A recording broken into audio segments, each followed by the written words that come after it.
Sindh high court bar association के इंतखाबात में क्या गैर मुतवक्के नतीजा आया है, हुकूमत को किस तरह शिकस्त हुई है, इस पर बात करेंगे। बानी पीटीआई इमरान खान से उनकी जमात कितनी मुखलिस नज़र आ रही है और क्या दोहरी पॉलिसी उनके साथ अपनाई जा रही है, इस खबर की तफसीलात भी शेयर करेंगे। 28वीं तरमीम पर हुकूमत और इत्तेहादी जमातों की क्या हिकमत अमली सामने आई है, इस खबर की तफसीलात भी शेयर करेंगे। मैं हूँ सहरिश खान, मेरे यूट्यूब चैनल पर आप सबको खुश आमदीद। सबसे पहले चलते हैं पहली खबर की जानिब। Sindh high court bar association के इंतखाबात। हुकूमत के हिमायत याफ्ता इंडिपेंडेंट ग्रुप को बहुत बुरी तरह से शिकस्त का सामना करना पड़ा है और प्रोफेशनल ग्रुप को गैर मुतवक्के तौर पे कामयाबी मिली है। प्रोफेशनल ग्रुप वही ग्रुप है जो पहले 26वीं तरमीम और फिर 27वीं तरमीम के ख़िलाफ़ आवाज़ उठाता आया है।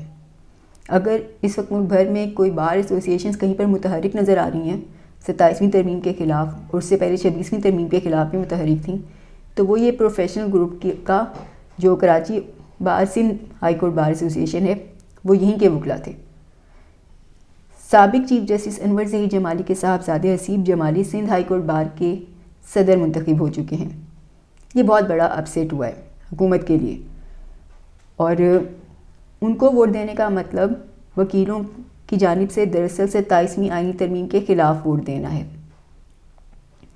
और अब तक वकला जो हैं वहाँ पर काफ़ी मुतहरिक नज़र आ रहे हैं। प्रोफेशनल ग्रुप के आईनी अदालत में ना पेश होने के भी बयान दे चुके हैं, आईनी अदालत को कबूल करने और आईनी अदालत में पेश होने के भी ख़िलाफ़ नज़र आ रहे हैं। अब तक जो वकला तंजीमें थीं, जब भी जजिस पर कोई सख्ती आई है, तारीख़ के अंदर कोई बुरा वक्त आया किसी जज के ऊपर, चाहे वो इफ्तिखार चौधरी का दौर हो या फिर काजी फ़ाइज़ ईसा के रेफरेंस का मामला हो, जिसमें उनकी जो फैमिली थी वो बैडली उससे हर्ट हुए थे, काफ़ी उनको नुकसान भी उठाना पड़ा, सोशल मीडिया पर बहुत ज़्यादा तनकीद का सामना करना पड़ा। इन तमाम मौक़ों पर अब तक ये देखा गया कि वकला तंजीमें हमेशा मुत्तहिद नज़र आती थीं, लेकिन अब बार जो है ये खुद इसमें तकसीम है, एक वाज़ेह तकसीम नज़र आती है। Sindh high court bar association जो है वहाँ पर प्रोफेशनल ग्रुप जीत चुका है, सदारत की बड़ी कुर्सी अपने नाम कर गया है और 27वीं तरमीम के ख़िलाफ़ दरअसल वकीलों ने बड़ी तादाद में वोट दिया है। तो दूसरी जानिब आप सुप्रीम कोर्ट बार एसोसिएशन देखें या फिर इस्लामाबाद हाई कोर्ट बार देखें, इस्लामाबाद बार देखें, तो उनका रद्द-ए-अमल बिल्कुल इस मामले पर मुख्तलिफ है। पाकिस्तान बार कौंसिल का रद्द-ए-अमल बिल्कुल मुख्तलिफ है। तो यहाँ पर इंडिपेंडेंट ग्रुप हर तरफ छाया हुआ नज़र आता है। ताहम अब सिंध हाई कोर्ट बार के जो इंतखाबात का नतीजा है ये हुकूमत के लिए बहुत बड़ी नाकामी नज़र आ रही है और अगर वहाँ से अब जो वकला थे 27वीं आईनी तरमीम के ख़िलाफ़, अब इम्कान है कि उनकी भी हिम्मत, उनका हौसला मज़ीद बढ़ाए इन नताइज को देखने के बाद से। दूसरी जानिब इस्लामाबाद हाई कोर्ट की जो इमारत है इस्लामाबाद के अंदर, वहाँ भी एक बड़ी हलचल जल्द ही देखने में आएगी। खबरें हैं कि जस्टिस तारिक महमूद जहांगीरी अगले हफ्ते के अंदर उनके इस्तीफ़े का वाज़ेह इम्कान मौजूद है और अब तक वो अपना जो सामान है वो भी अपने चैम्बर से अपने घर को शिफ्ट कर चुके हैं। ताहम उनके बारे में पहले ये प्रोपेगेंडा किया जा रहा था कि उन जजेस में शामिल हैं जो अपने 5 साल की मुद्दत पूरी होने का इंतज़ार कर रहे हैं ताकि पेंशन और जो दीगर मराहत हैं वो हासिल कर सकें। ताहम अब जो इस हफ्ते के अंदर इन खबरों में कितनी सदाकत है ये भी नज़र आ जाएगी, क्योंकि इस्तीफ़े की जो खबरें हैं अभी काफ़ी ज़्यादा बढ़ती चली जा रही हैं और ज़राए के मुताबिक वाज़ेह इम्कान है कि वो अगले इसी हफ्ते के अंदर, अब जो हफ्ता कल से शुरू हो रहा है, इस हफ्ते के अंदर वो अपना इस्तीफ़ा दे देंगे।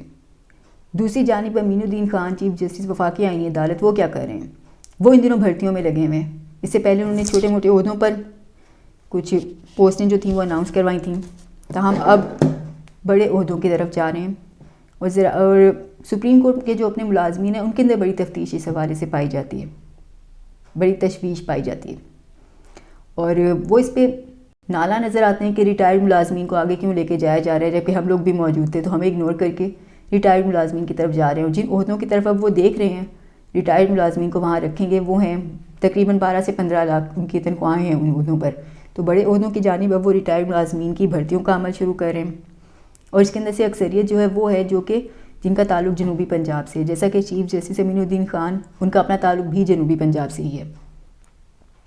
ये तो अदालती अहवाल हो गया, लेकिन अब चलते हैं कि बानी पीटीआई इमरान खान के साथ उनकी जमात पीटीआई और उनकी बहनें ख़ास तौर पे वो क्या दोहरी पॉलिसी अपना रही हैं। इंसदादी दहशतगर्दी अदालत रावलपिंडी में 1-2 रोज़ कबल तहरीक बानी पीटीआई इमरान खान से मुलाकात اور شوکت خانم ہسپتال کے اکاؤنٹ ڈی فریز کروانے کے حوالے سے 2 درخواستیں دائر کی گئی تھیں۔ سلمان اکرم راجہ اور علیمہ خان نے یہ درخواستیں دائر کی تھیں، جن کو ویری نیکسٹ ڈے سماعت کے لیے مقرر کر دیا گیا۔ پروسیکیوشن کو نوٹس بھی دے دیے گئے، تاہم اس سماعت پر نہ تو علیمہ خان آئیں اور نہ ہی سلمان اکرم راجہ پہنچے، اور کوئی وکیل بھی ان کی طرف سے مزید کوئی موجود نہیں تھا۔ تاہم اب اس کیس کی سماعت جو ہے وہ کل پھر ہوگی۔ 1 دسمبر کو اس کیس کی سماعت کو دوبارہ مقرر کیا گیا تھا۔ دیکھنا ہے اب وہاں پہ یہ پیش ہوتے ہیں یا نہیں۔ ایک طرف تو کہا جاتا ہے کہ ہماری درخواستیں سماعت کے لیے مقرر نہیں ہوتی ہیں، بانی سے ملاقات ہماری کرائی نہیں جاتی، عمران خان سے ہماری ملاقات نہیں ہو رہی، ہم جو عدالتوں سے رجوع کرتے ہیں وہاں درخواستیں نہیں لگائی جاتی، سماعت نہیں ہوتی۔ تو جب عدالت نے سماعت فوراً اگلے دن ہی لگا دی تو کوئی بھی پیش نہیں ہوا۔ تو یہ عجیب قسم کی دوہری پالیسی نظر آتی ہے کہ ایک طرف تو کارکنان کو ڈیالہ جیل کے باہر منگل اور جمعرات کو بیٹھ کے طویل انتظار کروایا جاتا ہے، تو دوسری جانب جب عدالت درخواست کو سماعت کے لیے لگا لیتی ہے تو وہ سماعت ہی نہیں کی جاتی اس کے اوپر، وہاں پہ اس پر پہنچا ہی نہیں جاتا، کوئی درخواست گزار نہیں آتا، چاہے وہ علیمہ خان ہو یا پھر وکیل سلمان اکرم راجہ خود ہوں۔ اب یہ کل کا دن اہم ہوگا کہ یہ وہاں پہ کل پیش ہوتے ہیں یا نہیں، ان درخواستوں کی پیروی کی جاتی ہے یا نہیں، یہ دیکھنا ہوگا کل میں۔ دوسری جانب سہیل آفریدی نے پارٹی ورکرز کو پھر ہدایات دی ہیں کہ تمام ورکرز جو ہیں بڑی تعداد میں منگل کو ڈیالہ جیل کے باہر پہنچیں، اور اگر ان کیس وہاں پہ پھر عمران خان سے ملاقات نہیں کروائی جاتی تو وہاں پہ ایک بہت بڑا احتجاج کیا جائے گا اور آگے کا لائحہ عمل بھی وہاں پہ اناؤنس کیا جائے گا۔ دوسری جانب اب جو نواز شریف ہیں وہ کیا کر رہے ہیں؟ 28ویں ترمیم کی بعض گشت نے صوبوں کو کافی پریشان کر رکھا ہے، خاص طور پہ سندھ اور پنجاب کے اندر اس ترمیم کے خلاف کافی ایک بے چینی سی پائی جاتی ہے۔ تو نواز شریف کا اچانک سے سامنے آنا اور پھر سب کو اور پھر یہ کہنا کہ ان سب کا احتساب ہونا چاہیے جو عمران خان کو لائے، وہ بھی ذمہ دار ہیں اور مجرم ہیں، یہ ان کی نئی حکمت عملی ہے۔ یہی اس بات کی طرف اشارہ کرتے ہیں کہ وہ اس وقت کی اسٹیبلشمنٹ اور اس وقت کے جو ججز ہیں ان کے خلاف اب کارروائی کا کہنا چاہتے ہیں، کہہ رہے ہیں بلکہ دوسرے الفاظ میں۔ دوسری جانب کچھ ایسا ہی بیان گزشتہ روز خواجہ آصف سے بھی منسوب کیا جا رہا ہے۔ تو صوبوں کو 28ویں ترمیم جو ہے منظور نہیں ہے، کیونکہ 28ویں ترمیم کے اندر صوبائی جو صوبوں کے اختیارات ہیں ان میں کمی آئے گی، صوبے اس کے اوپر کسی طریقے سے کمپرومائز کرنے کو تیار نظر نہیں آتے۔ تو 28ویں ترمیم سے بچنے کے لیے حکمت عملی ان کی جانب سے یہ اپنائی گئی ہے حکومت اور اتحادیوں کی جانب سے کہ اسٹیبلشمنٹ کو اپنے ہی لوگوں کے خلاف یا اپنی جو پرانے ان کے کردار تھے، افراد تھے، بڑے عہدوں پر فائز تھے، ان کے پیچھے لگا دیا جائے کہ عمران خان کے ساتھ ساتھ ان سب کو بھی دیکھیں۔ تو یہ حکمت عملی ہے جو کہ اپنائی جا رہی ہے 28ویں آئینی ترمیم کے اوپر، اور دیکھتے ہیں اس حکمت عملی سے اثر کیا نکلتا ہے، کیا واقعی اس حکومت کی حکمت عملی کامیاب ہوگی یا نہیں۔ بظاہر تو یہ کامیاب ہوتی نظر نہیں آتی۔ آج کی ویڈیو سے اتنا ہی، اگلی ویڈیو میں جلد ہی ملیں گے۔ ویڈیو پسند آئے تو لائک، شیئر اور چینل کو سبسکرائب ضرور کیجیے گا۔ اللہ حافظ۔